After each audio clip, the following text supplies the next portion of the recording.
हाम्रो तीनटा रूप छ नि, थाहा छ?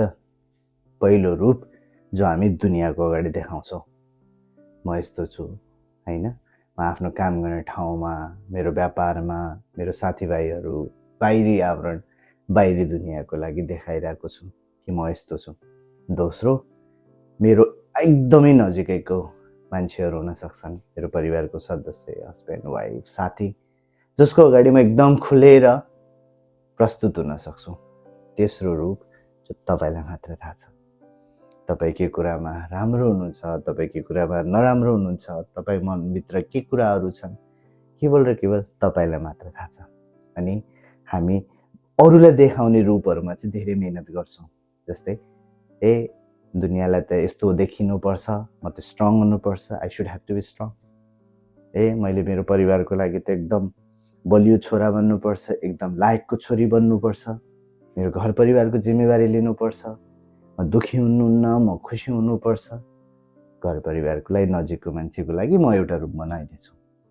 तर तेस्रो रूप जो तपाईको असल रूप हो, रियल रूप हो, त्यसको लागि के गर्दै हुनुहुन्छ सोच्नु भएको छ? मेहनत गर्नुपर्छ त्यो रूपको लागि, किनभने रियल त त्यो हो नि हामी। मैले मेरो त्यो रूपको लागि कति मेहनत गरिरहेको छु, अरूको लागि त गरिरहेको छु, ठिक छ, तर मलाई के कुराले एकदमै मनमा खुसी दिन्छ, मलाई के कुराले एकदमै धेरै आनन्द दिन्छ, त्यो कुराहरू गर्ने होइन र आफ्नो मनलाई, आफ्नो त्यो रूपलाई अझ अगाडि ल्याउनुहोस्। र जुन प्योर रूप हुन्छ नि तपाईँको, त्यो रूप नै सबैले मन पराउने रूप हो। आखिरमा याद गर्नुभएको छ?